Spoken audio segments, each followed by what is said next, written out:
From now, I will be in Paris in another century. Ah, Les Miserables, huh? Finally, we waited long enough.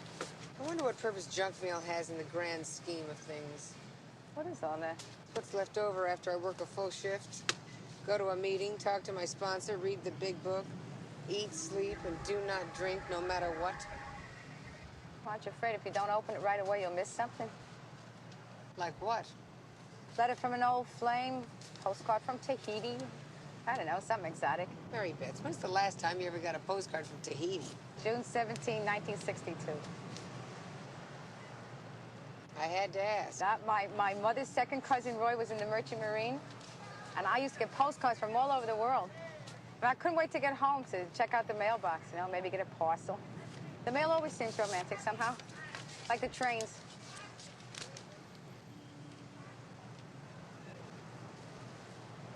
Christine?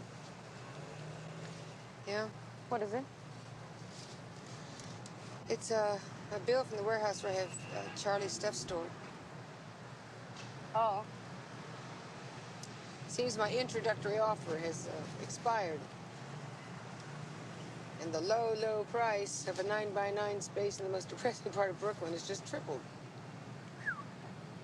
Yeah.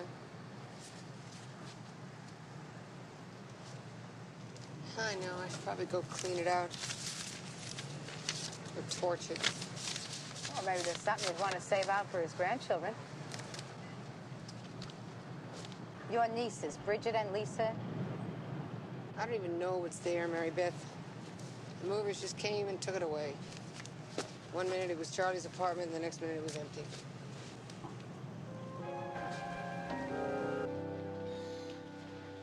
Morning. Morning. How is Les Mis? Art is politics, Christine. Harvey, love. That's nice. Yeah, How'd it go? it went. Charlie wasn't there. Just a room full of a lot of stuff.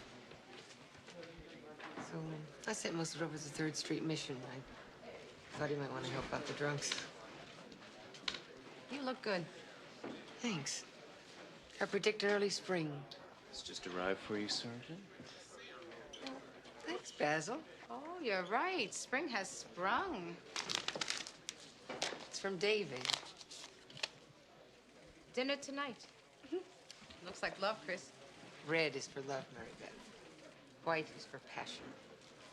Are you and David, you know? Not exactly.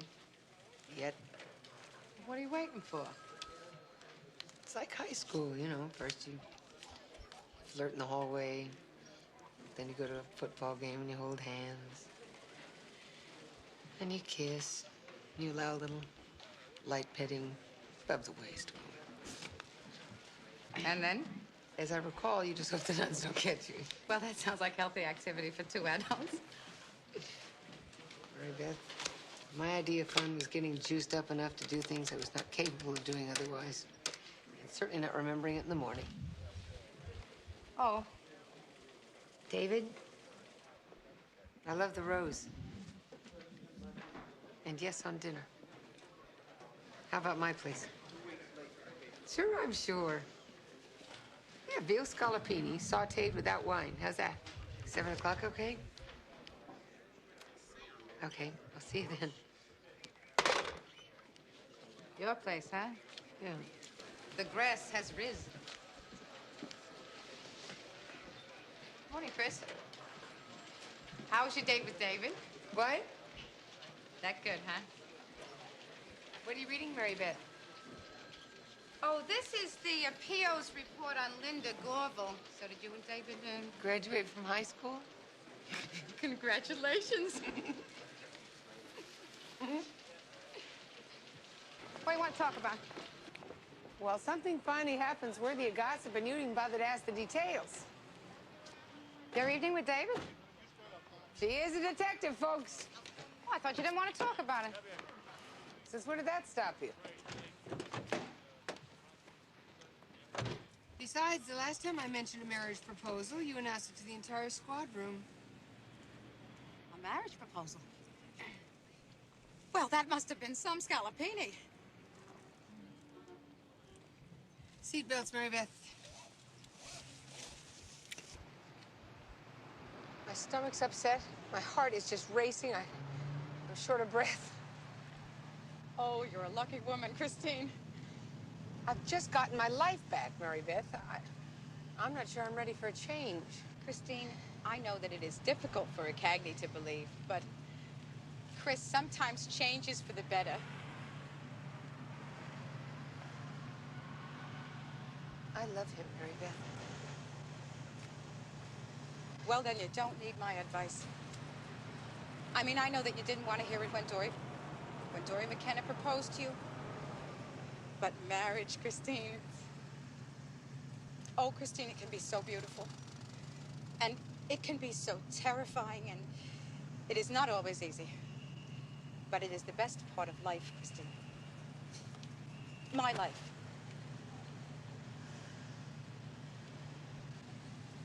Would you mind if I called in and took the rest of the day off? I'm sure. I am sure that I can handle it. Thanks. I'm sorry to leave you with such a load. Are you going to see David? I'm going to go to the beach. That helps.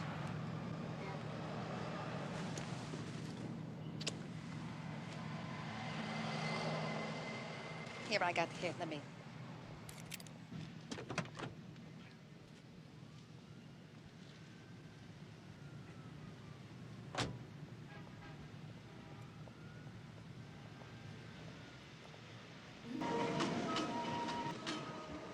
This is all I ever wanted.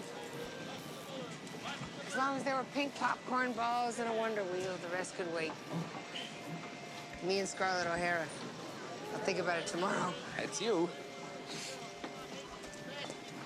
Except tomorrow's here. That's me.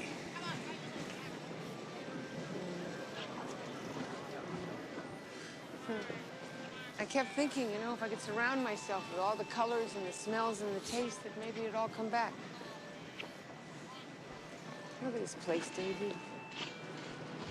Even Coney Island isn't forever.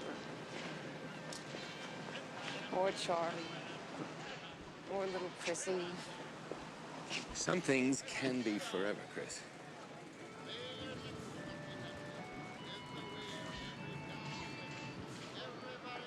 I love you, Chris. I want to grow old with you, and I want to eat pink popcorn balls with our grandkids. You should have children. You'd make a great dad. So? I'm 42 years old, David. If I'm not ready to get married now, the chances are I never will be. I like my life the way it is. I don't want to change you, Chris. You want me to be a grandmother behind a picket fence? I want to share a life with you. Yeah, but it's your life.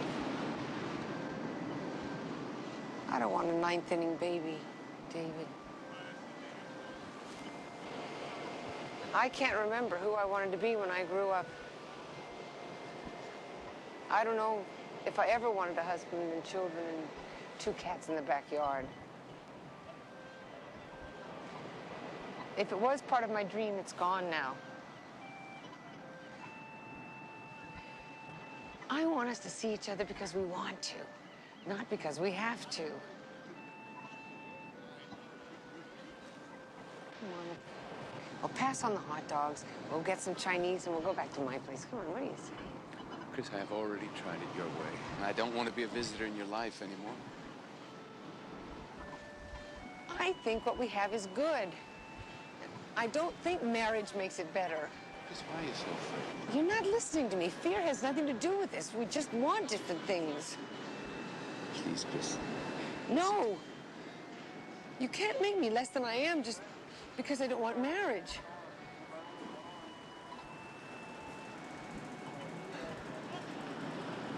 David, I'm sorry. I never meant to hurt you. Ever.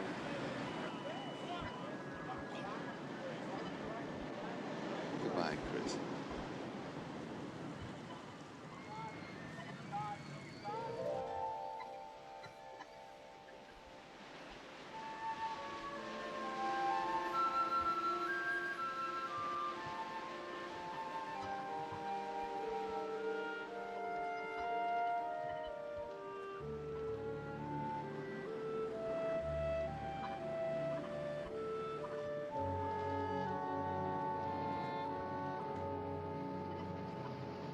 Who said change equals psychological loss? I think it was you. Charlie always used to say, Chrissy, you're just like your old man. Just travel light and keep on moving. You don't have to be like anybody, Chris. You make your own choices.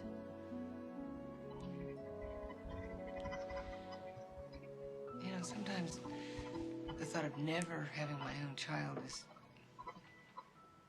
like an ache, you know? I'm afraid that I'll disappear from the gene pool for all eternity and my life will be meaningless. But most of the time, I don't feel that way.